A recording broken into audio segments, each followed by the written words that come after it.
I'll just try. This meeting is being recorded.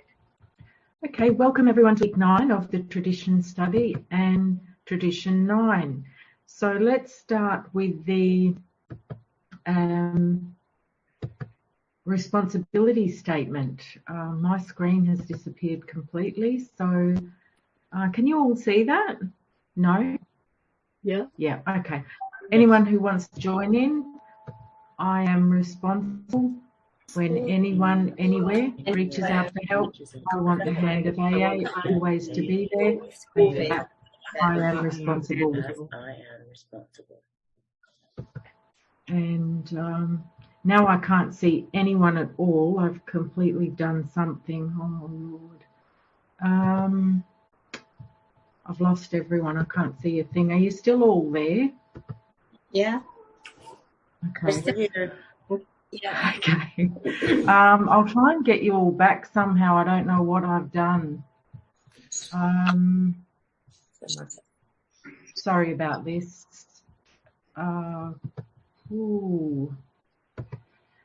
Okay, I'll just go on with the tradition study. So, Tradition 9. AA as such ought never be organised, but we may create service boards or committees directly responsible to those they serve. And the Alcoholics Anonymous 3 legacies, which we looked at in week 1, and I think once or twice since then. I've just thrown that in again today just for a quick recap of, sorry, I'm going to have to try to get the Zoom screen back, and if anyone could mute themselves, please, who's not muted, because I can hear background noise.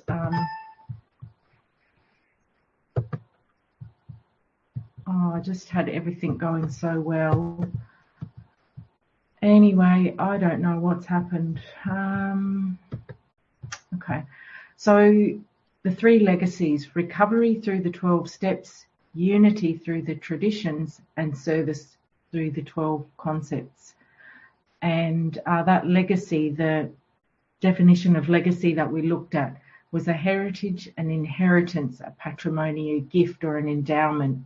So it's a real privilege and something that's very precious that's been handed down to us. So what do we do with this legacy that's been handed to us? And really, the traditions is the logical next step. Having had a spiritual awakening, as the result of these steps, we tried to carry this message to alcoholics and to practice these principles in all our affairs. And when we studied the big book, we looked at the chapters Family Afterward and 2 Wives, with lots of principles for good living. But that idea of principles for good living is also contained in the 12 traditions, and the principles contained in the 12 traditions, which were set out for the purpose of unifying our groups so that this message can be preserved and carried to those yet to come. But also these traditions help me to have better relationships at home, at work, in the community, and everywhere.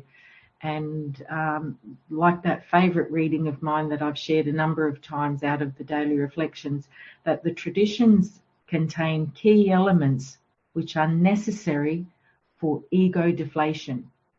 So my take on that is, if I'm not in the traditions, then I'm missing out on important ego deflation principles, and I can certainly see that.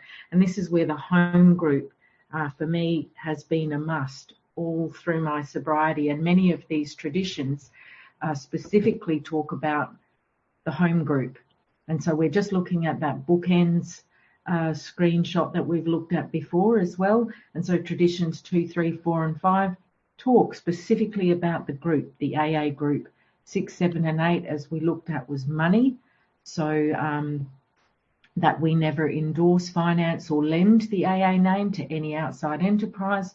We're self-supporting. We stand on our own feet. We don't take donations, even from AA members. It's capped at, I think it was $5,000 for a bequest.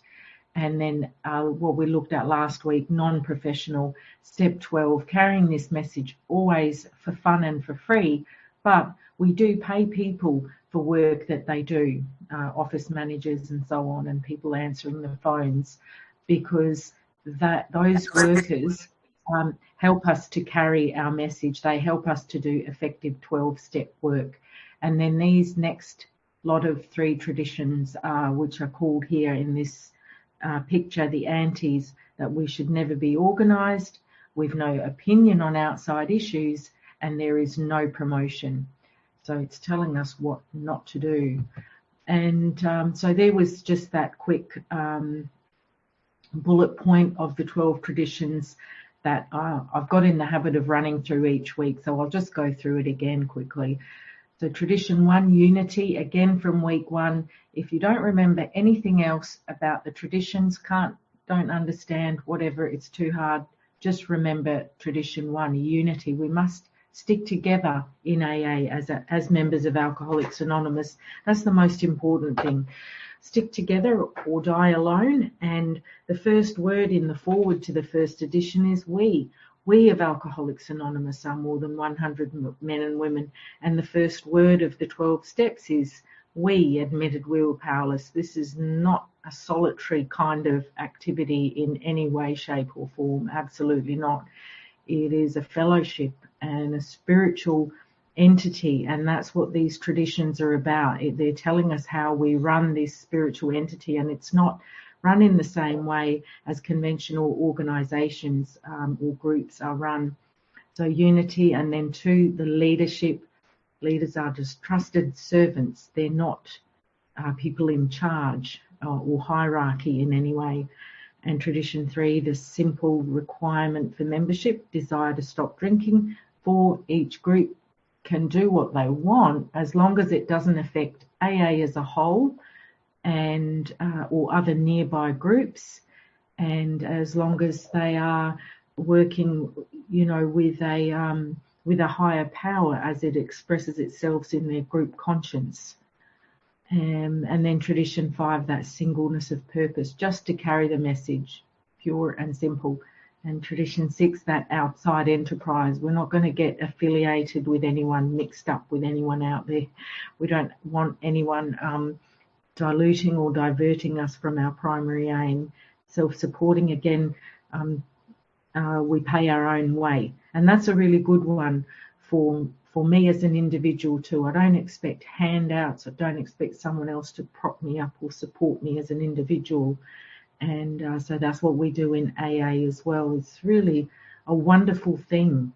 There's a lot of organisations out there. Maybe they're doing good work and so on, but they're constantly got their hand out for money from government and donation drives and all this kind of thing, fundraising. We don't have to do that. It's almost like, we're doing it the easy way. We just pay our own way. You do your thing, we do our thing. And it's just a beautiful thing. And then 8, giving it away, of course, that 12-step for fun and for free. Our 12-step work is never to be paid for, but our service workers can be paid. And so tradition 9, about organisation. So let's have a look at the long form of tradition 9.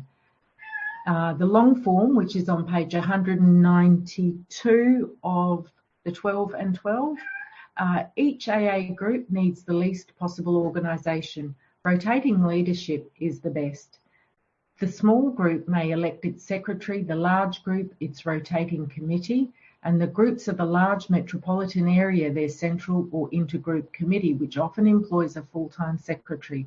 The trustees of the General Service Board are in effect our AA General Service Committee.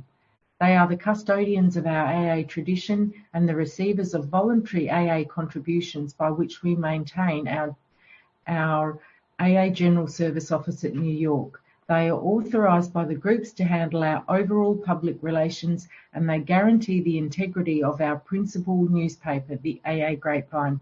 All such representatives are to be guided in the spirit of service, for true leaders in AA are but trusted and experienced servants of the whole. They derive no real authority from their title. They do not govern. Universal respect is the key to their usefulness. And I mentioned last week a great website that I found. It's called takethe12.org, but I put the web link into our WhatsApp chat group. So I was having a look at that, and it's just a really great traditions workshop that someone has put together. And I kind of think, wow, if I'd found that before, I could have just presented that thing in its entirety. But I've made my own workshop, so you can all choose or do both with your sponsees or your friends or your home groups, or however you wish to, pass on or pay forward what you've learned here. And we learn by teaching, so you can consolidate what you've learned here by sharing it with your sponsees or friends or whoever is interested. So Tradition 9 from August 1948, page 88 of Language of the Heart. The least possible organisation, that's our universal ideal. No fees, no dues, no rules imposed on anybody. One alcoholic bringing recovery to the next. That's the substance of what we most desire, isn't it? But how shall this simple ideal best be realised? Often a question that we have, for example, I don't know what's happened there. We have, for example, the kind of AA who is for simplicity, terrified of anything organised. He tells us that AA is getting too complicated. He thinks money only makes trouble, committees only make dissension, elections only make politics, paid workers only make professionals, and clubs only coddle slippers. Says he, let's get back to coffee and cakes by cosy firesides. If any alcoholics stray our way, let's look after them. But that's enough. Simplicity is our answer. And I've come across this kind of thinking too. And there was some, now this is going to be very judgy, but I spoke to a guy recently. He's 3 months sober, longer than I am. And when I mentioned something about the traditions, he said, I don't really know anything about the traditions. I was horrified. I thought, man, what have you been doing for 28 years? And also I've heard people say in regards to the traditions and group conscience meetings, I don't get involved in AA politics, which is just such an insane statement to make, because that's the opposite of what we do here. So anyway, but I can see where they're coming from. They have an idealistic view. Let's just keep it simple. And if someone happens to come across us, then aren't they lucky? But we need to be much more active than that. I can't just sit back in my comfort zone and say, yeah, if they want it, they'll come to me. Believe it or not, there's still people out there who haven't heard of AA, or if they've heard of it, really have got no idea what it is. And alcoholics are just dying by the millions out there. So continuing on with the reading from Language of the Heart, quite opposed to such halcyon simplicity is the AA promoter. Left to himself, he would bang the cannon and twang the lyre at every crossroad of the world.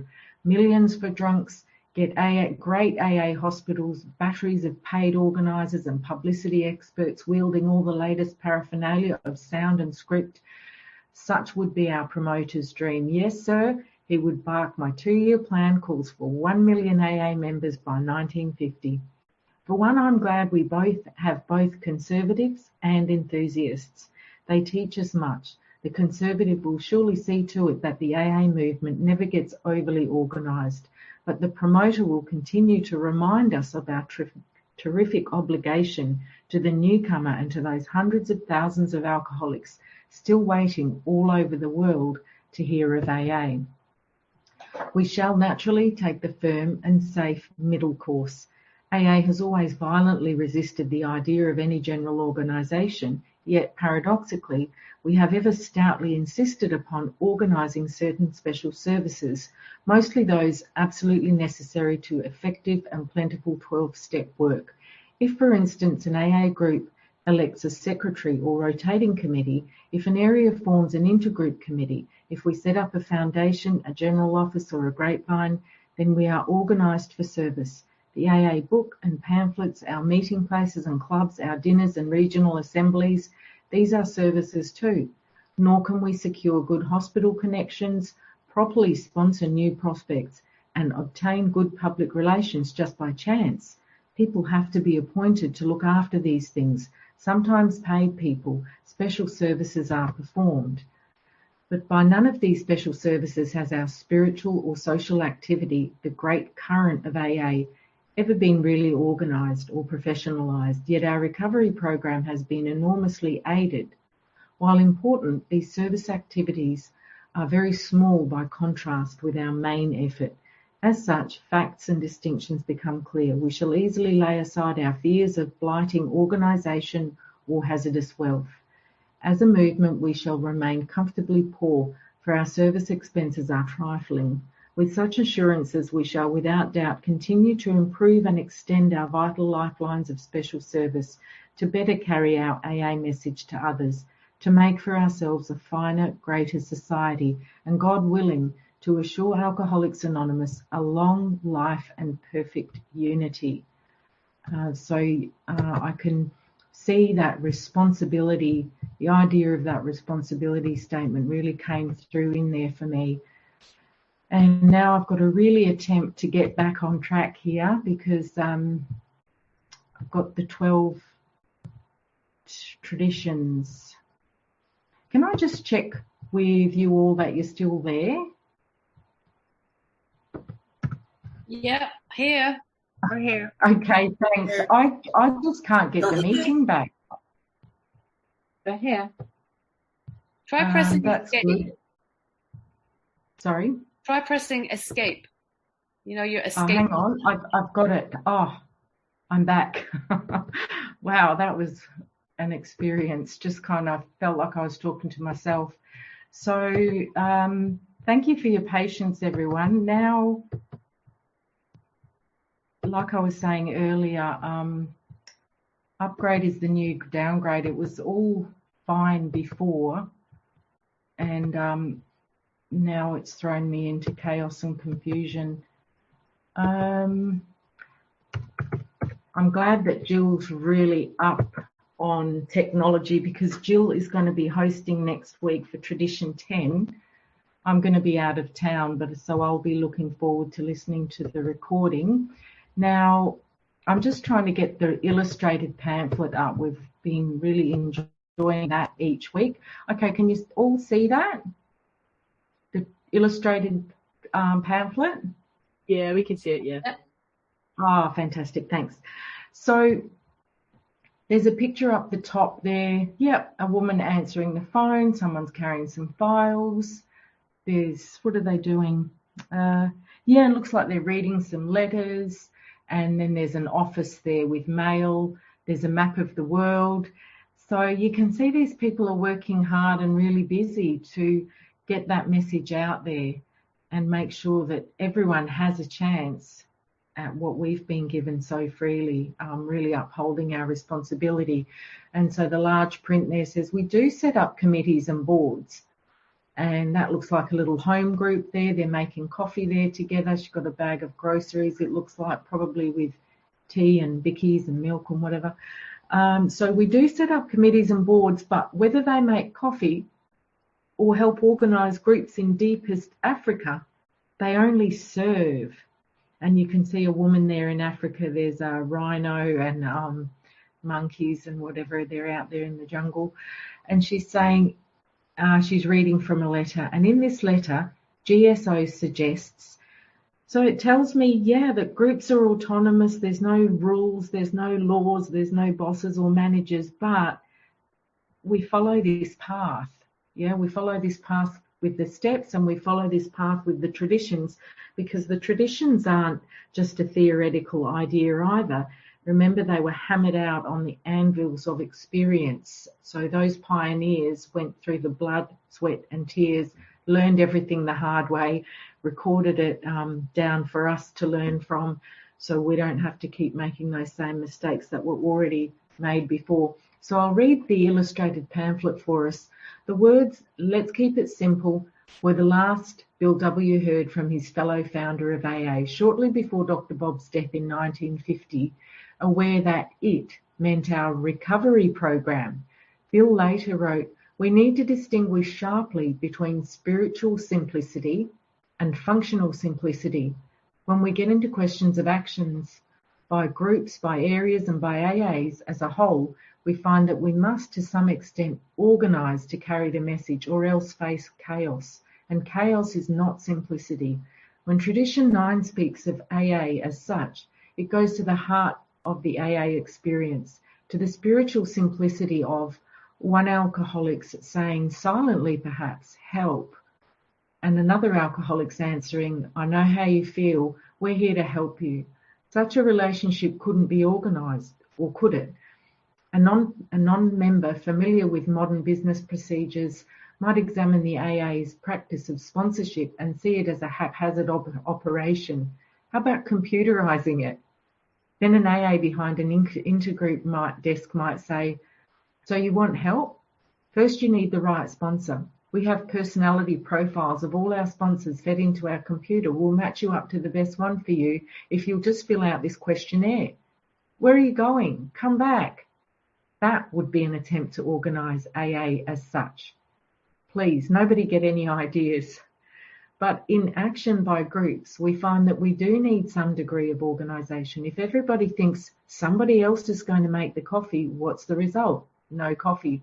To avoid such a disaster, one or more members agree to be responsible for preparing meeting refreshments, all the way from coffee brewers to trustees on the General Service Board. Those who take part in AA service work are assuming responsibility, not taking on authority. Here Traditions 2 and 9 interlock. Group officers are responsible to the members of the group, intergroup committees to the groups in one locality, institutions to committees, to AA groups in treatment facilities and correctional facilities, area committees to all groups in their areas, conference delegates and committees to all groups in the US and Canada, the General Service Office and Board, and the Board's committees to all groups and members everywhere. Now, once you get involved in a home group and in the service structure of AA, this paragraph will make more sense to you. I'm saying that on the assumption that some of you might be thinking, what did she just read? But that's been my experience, that now that I've been involved in service outside the group, this all makes sense to me because I'm understanding more of the structure. So there's two aspects to this: learning the traditions, I guess the theory, the history, the stories behind it, why we have them, how they work, but then practicing them actually through taking on that responsibility of being an AA member and being involved in the service structure. So in an average business corporation, the board has final power to determine company plans and policy. Our board of trustees serves in a custodial capacity. Trustees vote at the conference, but as individuals with one vote apiece. In industry, branch officers jump when the Home Office speaks. Our GSO is just a clearinghouse of AA information, offering suggestions based on experiences reported to it by groups. And yet with so small a degree of organisation, AA miraculously does work. One reason may be that Tradition 5 applies to each AA committee and board as directly as it does to each AA group. By cleaving to this one primary purpose in all its activities, the fellowship retains spiritual simplicity. To diffuse that purpose, to embroil AA in issues apart from its true concern, would create dangerous complications. So that was a nice explanation there of spiritual simplicity versus functional simplicity. And so let's go back to the PowerPoint. Okay, so Deanna is going to share with us on Tradition 9. We've been using the Daily Reflections book each week, but there was no reading in the Daily Reflections on Tradition 9. So Deanna has done some research for us.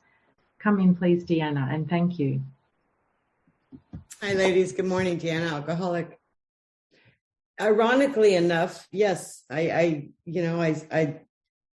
looked for the reading, and this did offer me an opportunity to do some research. And in the spirit of keeping it simple, I did not do that. I have so many readings. They're all sitting out here. But basically what it keeps coming back to is keeping it simple. So that's what I'm going to try to do this morning. There's so many wonderful things. I've attended from the beginning of my sobriety, a 12 and 12 meeting. And so my first reading is going to be out of the 12 and 12, which I've tried to do the homework each week, get into each tradition that we're doing. And that's been good to review their traditions. So my first reading will be on page 174 of the 12 and 12.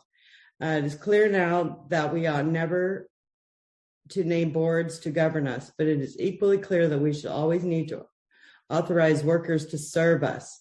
It is the difference between the spirit of vested authority and the spirit of service, the two concepts which are sometimes poles apart. In this spirit of service, that we elect AA's group informal rotating committee in intergroup associations for the area.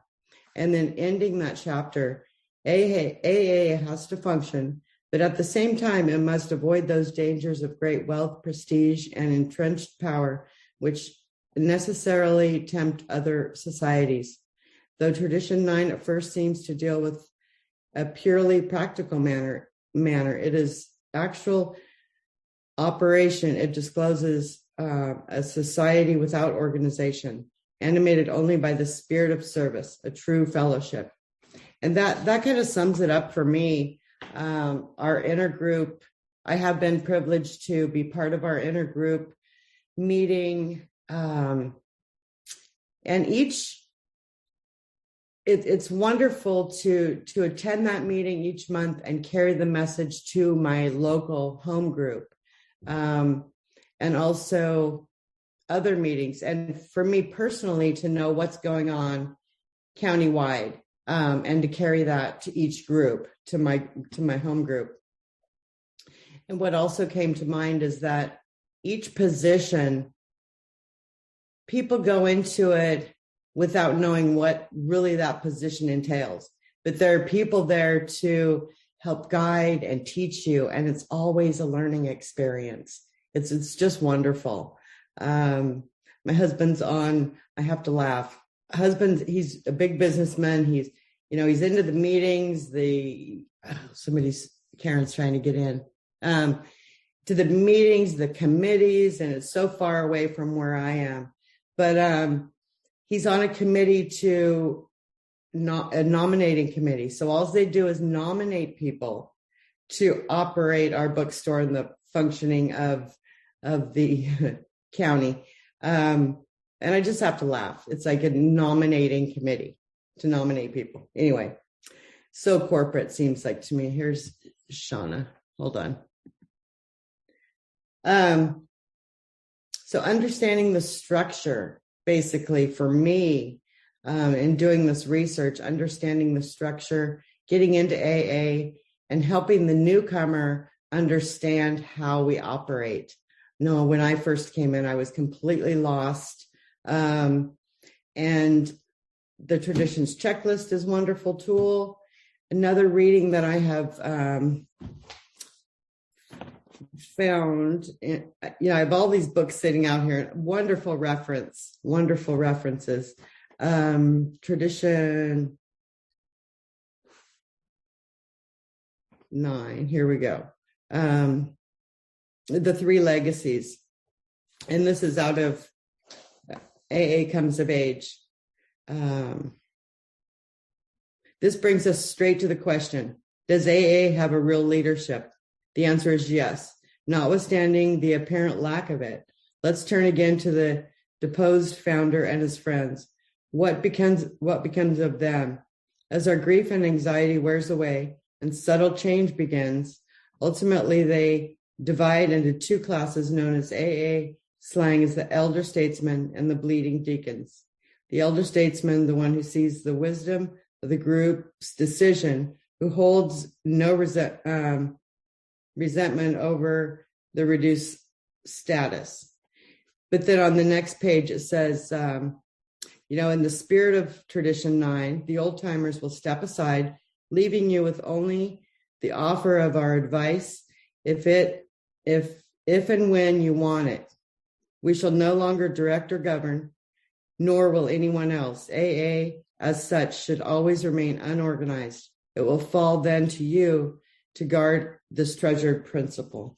And, another point that I was really standing out to me was our steering committee. After our home group, we hold a steering committee once a month, and it's being a part of that group is coming together, making decisions, having the group as a whole make that decision. No one person makes a decision. So it does take committees. And for that, it's a good thing. Some of them can be very frustrating. Also, the tolerance to get through some of those are tested for me on a regular basis. Love and tolerance is our code, right? Well, tolerance in some of those meetings, because everyone has an opinion, and led by the spirit of the fellowship, we always seem to get through them. One more reference before I stop. At the 12 and 12 meeting that we attend, it came to light. They do the Lord's Prayer at the end. It took months and months of meetings to determine what would be read at the end of that meeting. It finally did come down to let the speaker choose. But people were just in an uproar. I attended some, not all of them, just because it was so frustrating, getting somewhere with everyone having a different opinion. So I have so much, but I think I'll leave it there. Tuija, thank you so much for this book, the study on their traditions. And it does seem like, a traditions meeting, people are like, oh, if I'm going to miss one, that's going to be it. Let's it's not as exciting, but I really appreciate the references. Another book that I've really been enjoying is Our Great Responsibility, and how their traditions came to be and the history of that. And I've really, really gotten into that book, and it's just a nice, new part of my recovery. And I appreciate that. Thanks everyone for letting me share. Absolutely brilliant. Thank you so much, Deanna. There was so much there that you said, and it was good to hear about the elder statesmen, the bleeding deacons, and those meetings can be excruciating. That's why, I've dipped in and out of these kind of service committees over the years, and it's only been recently that I've made a decision to stick with it and stick to my guns. And it's been inconvenient. It's on the weekends, and I've had to swap my work shifts around, but this is good for me. Self-sacrifice and inconvenience. It's good for me to inconvenience myself for AA and try to make some self-sacrifice, because I can still be very self-focused and want what I want and want my ease and comfort and all that. But needless to say, I love Alcoholics Anonymous, and I acknowledge the massive, massive debt that I have to AA and that responsibility. We've been saying that responsibility statement twice each week. So Tradition 9, the traditions checklist, again, as we have been going through each week. So some questions here. And again, there was a couple of questions. I glanced at them earlier. These are always, I can think of them as me in my AA life, our group, my home group collectively, me in my work life. Do I try to boss things in AA? Do I try to boss things within my family? Do I try to boss things at work? Not attractive, not a good look. 2, do I ever resist formal aspects of AA because I see them as authoritative? That's a good question. For me, who's a natural rebel, I can ask myself that question. Do I try to understand and use all elements of the AA program? even if no one makes me do so, with a sense of personal responsibility? Do I exercise patience and humility in any AA job I take? Wow, these questions are really hitting home with me. This is brilliant. Recently, I had a little bit of a resentment with my home group. 3 of us turned up. 1 left early, so she did help us set the meeting up. 1 left early to go to work or somewhere. So there was 2 of us left at the end. And the other member was just happily chatting with people while I was the one left to pack away the literature, pack away the banners, pack everything away. And so the ego, you know, the little baby inside me comes up and says, oh, you know, poor me, and how come no one's here, and how come I have to do all this? And it was like, no, stop. This is great. What a privilege. I get to do this. I have been here. I have shown up for my responsibility. End of story. And then I was okay after that. It was like, yeah, I get what I get from what I do. Nothing comes from nothing. And there's times when I have also been absent from my home group. So ironically, the next 3 weeks I'm going to miss because I'll be out of town and I'm working and so on. So, you know, I've got to be very careful if I start to point the fingers at anyone in AA, because there's 3 pointed back at me. And so question 5 on the traditions checklist: am I aware of all those to whom I am responsible in any AA job? And 6, why doesn't every AA group need a constitution and bylaws? Because we have to keep it simple. That's how I'd answer that one. 7, have I learned to step out of any AA job gracefully and profit thereby when the time comes? So the principle of rotation. And 8, letting someone else have a go, letting someone else learn and experience and step up and be part of it and experience the joy of giving and service and belonging. And question 8, what has rotation to do with anonymity, with humility? So principles above personalities. I don't want to start thinking that it's my meeting, or, you know, I'm anyone or anything special. You know, I'm just the secretary for 6 months or a year, or I'm the greeter, or I'm the whatever it is, the coffee maker, and so on. And with humility, knowing that we're all equal. And actually there was something there that Deanna was talking about, and it really highlighted, yeah, this is a true democracy. I can't remember what specifically it was that you said, but it made me think of it.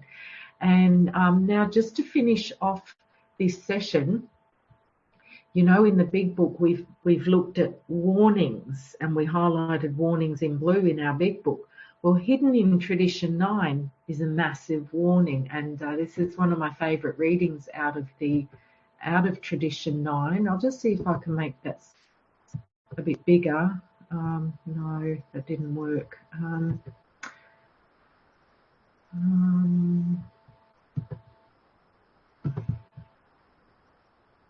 Sorry, I'm just having there. So from page 176 in Tradition 9. So, yeah, we've been talking about the least possible organisation, no leader. Leaders are just servants. No one can tell us what to do. There's no authority. There's no rules. There's only one requirement for membership. So let's see what it says on page 176 from Tradition 9. At this juncture, we can hear a churchman exclaim, "They are making disobedience a virtue." He's joined by a psychiatrist who says, "Defiant brats, they won't grow up and conform to social usage." The man in the street says, "I don't understand it, they must be nuts." But all these observers have overlooked something unique in Alcoholics Anonymous. Unless each AA member follows to the best of his ability our suggested 12 steps to recovery, he almost certainly signs his own death warrant. How's that for a warning? His drunkenness and dissolution are not penalties inflicted by people in authority. They result from his personal disobedience for spiritual principles.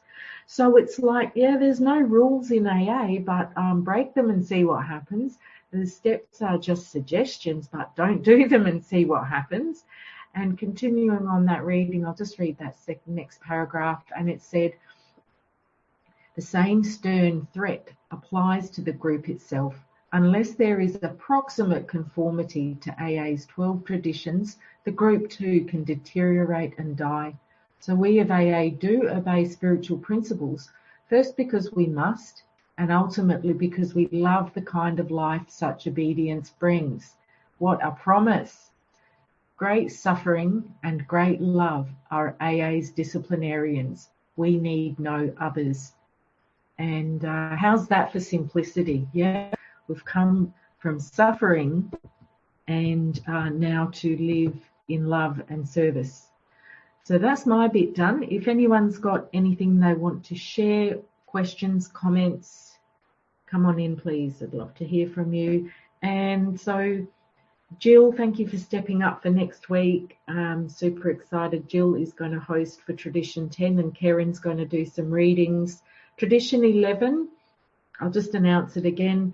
If anyone would like to double dip and have another go, Tradition 11 is up for grabs. Or if anyone didn't do one yet and would like to take that on, let me know. And then Jill is doing Tradition 12. I can take that on for you. I haven't done one. All right, I had you down for Tradition 12. But, okay, I'll wait till 12. That's fine, no problem. Yep. Okay, well, I mean, if no one else steps up, I can do Tradition 11. Anyway, if there's any shares on Tradition 9, come on in, please. Any questions, comments? I just love that reading out of Tradition 9. I remember when it stood out to me, and I think it was after I'd really started making an in-depth study of the big book and the warnings and the promises and everything that it just jumped out at me. I was reading Tradition 9 one time and it was like, wow, there's a massive warning here, and then the promise just jumped out at me then as I was reading it. Hi, Mary. Come on in. Hi. Great to be here. Thanks to Tuija and everybody. Deanna, thanks for your readings. A couple of the things that are really sticking out to me is, that we ought not be organized and to keep it simple. And a little over a year ago, I started a Zoom meeting, and it's real small, and I'm having a really difficult time getting people to step up to be of service.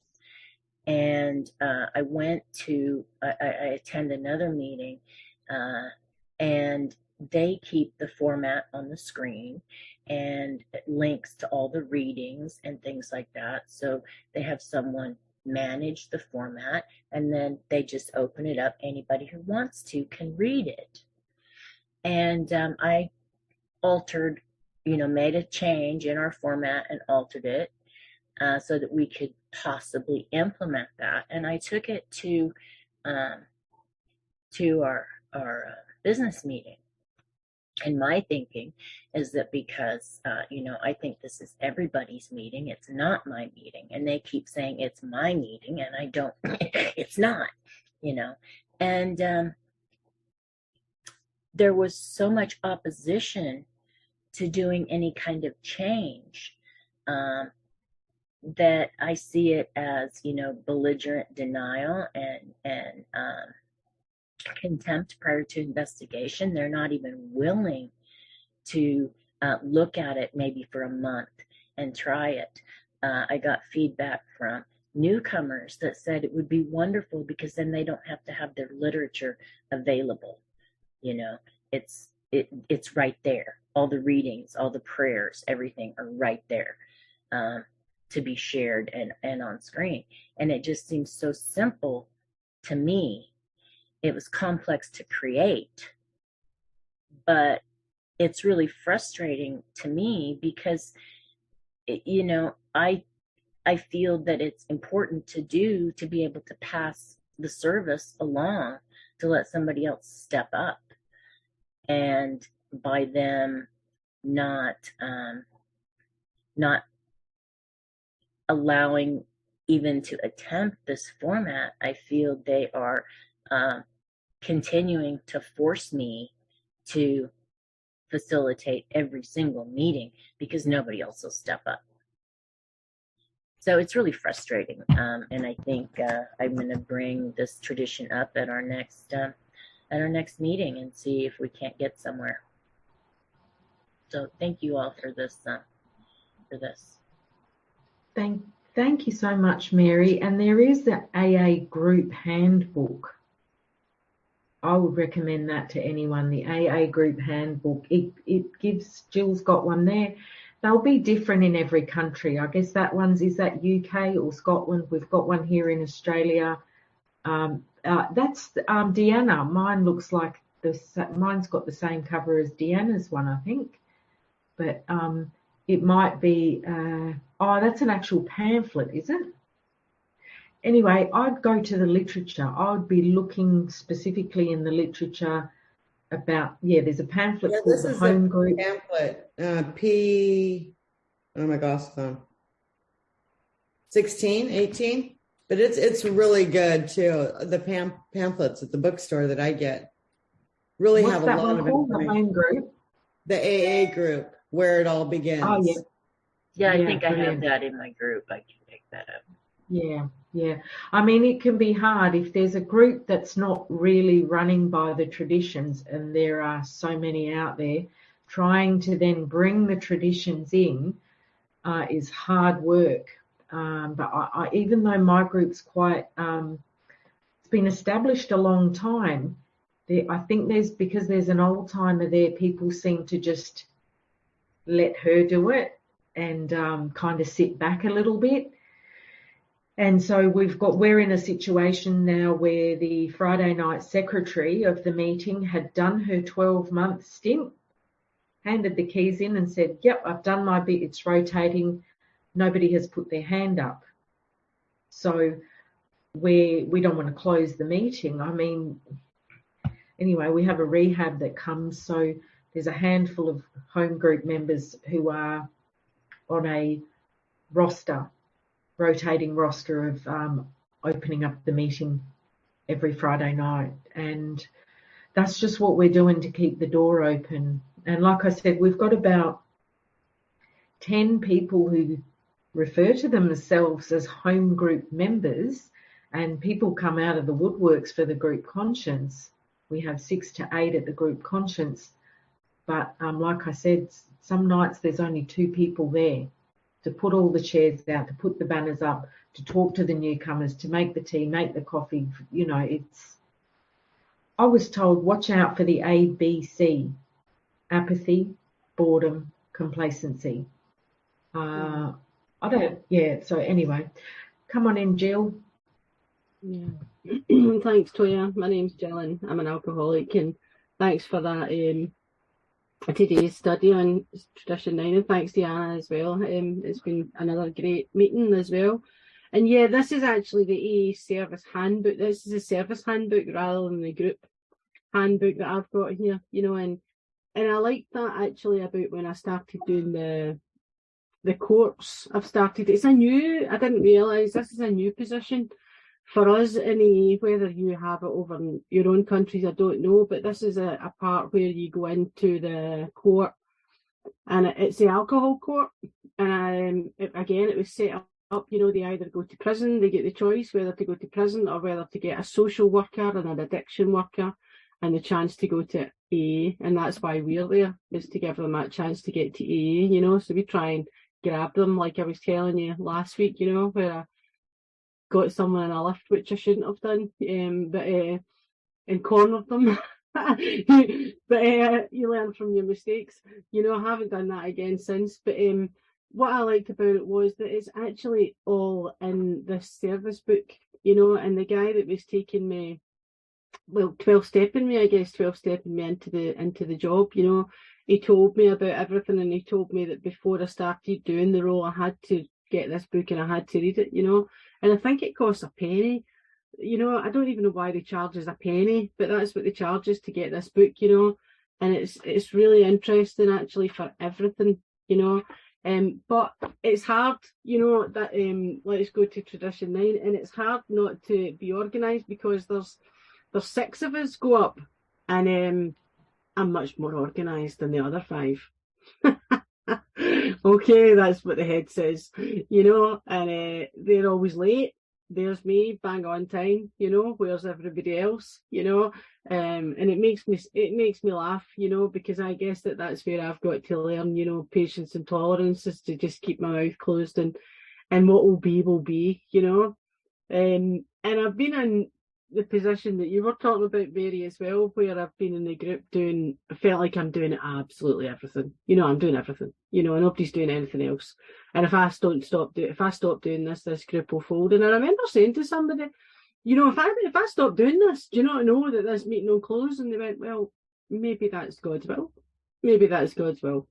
And I thought, okay, yeah, of course, I'm forgetting God's will part, a way back to basics here, that maybe that's just the way it's meant to be, And one other thing just before I finish as well, I took on the job as being secretary years ago, and I remember thinking, oh, I'm going to be really good at this, because I'm really organised, and so I got all the sheets all set out, how we're going to do the agenda at the group conscience meeting and all that. I had it all written out, and of course, when you take that into a meeting in Glasgow right now, we had 30 group members, and at that point there was a lot of people used to turn up. We used to have 20 and 25 people in this room, and of course here's me coming in with all my sheets, Well, you can imagine the response I got, they just all burst out laughing. Look at her, full of efficiency, And so, of course, that was me brought right back down to size again. That happens to me quite a lot. I seem to learn this the hard way, I guess that's the ego in me. But it's a bit of kind of perfectionist. I want to do things right, as well. It's not that I want to be bossy or anything. I just want to make sure I can do things right. But I do have to watch that in me, and it's taken me a while to get to know how really works, and how it teaches you how to let go of a service position as well. And like you said, Toya, how does this work? It's really quite miraculous how this even works. Because you all get given a job and you all turn up and then it just works without any. There's a little bit of structure, but not a lot, But anyway, that's my take. And thanks very much. Thanks. And thanks for letting me step into your shoes next week. I'll try and do the best I can, Toya. Thank you.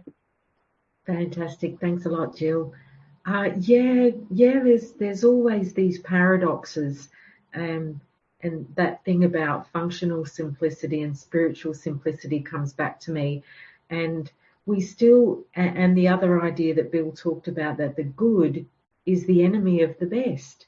And when you think about, so not saying we have to be perfectionists or try to be perfect, but like I was told, a good meeting starts on time and finishes on time. These clear boundaries, that it's not some sloppy slapdash outfit. You start on time, you finish on time. Just basic kind of things like that, which might seem like small things, but they're big things as well. There was something else there, but anyway, let's go to Nikki. Welcome, Nikki. Oh, hi. Yeah, hi everyone. Thank you, Tuija, for the study, and Deanna for that amazing, all the different readings and application. Everyone shares too. I don't have any experience of AA organisation. Like I'm just I'm not involved in it. I don't even have a home group. So at the moment, no, I don't, because I don't go to face. So this is the nearest I'd have to a home group. But it's not like a home group, as I know that people go face-to-face. When I did go face-to-face in 2019, when I was first introduced to AA, I was agreed to a group, but I couldn't make it my home group because it was too far for me to get to on my own. It's only with somebody with a car. So when that person no longer could take me, I had to relinquish that privilege of service. And then I've been on Zoom.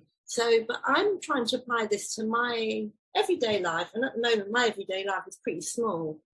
I'm looking at it in the household or the family unit, and about which principles can I take away for me to apply in my everyday life from these traditions.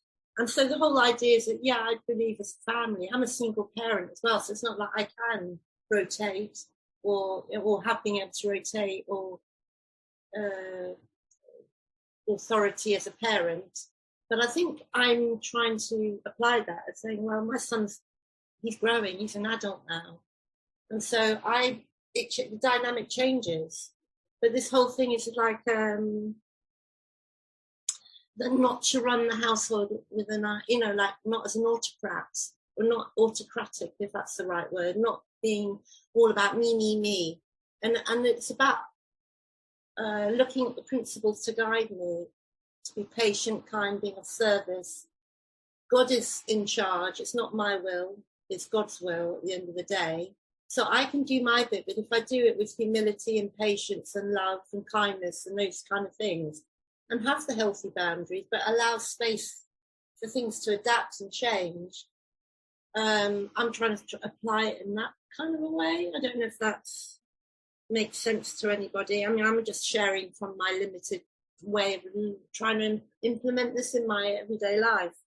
And obviously not to be the dangers of seeking great wealth as an answer to my problems, or being entrenched in that ego, that the power, like as a parent, my way or the highway. I have to show flexibility and goodwill, be aware of the needs of my other members of family or household, and to allow them to step up, to take responsibility, and let higher power, to step in as long as I'm doing my best. Because I do believe in some form of organisation. Things do need to be done, but it doesn't have to be the way I would do it. That thing about perfectionism, about saying, oh, no, I'm not happy and I can get niggled because this has been done properly, or, like to my liking, and then getting all resentful or I don't know, critical or whatever, lacking peace or love, because things aren't done the way I want them to do to my specifications. It's kind of like allowing things to take place, and if it's good or enough. I know you understand. You're saying, yes, there has to be structure about, like with meetings, it has to be, yes, good time, things take, meetings start on time and end on time. And I'm going to shut up because otherwise it's going to run over. But I don't know if that makes any sense. I don't know if that's the way of me trying to apply it in my life, if that's me getting the gist of it or not. But that's it. But thank you. Yeah, thank you. Thank you so much for sharing, Nikki. Absolutely. And that's the thing with AA. It's a true democracy. And it wouldn't work any other way. Alcoholics are not going to be told what to do by an authority.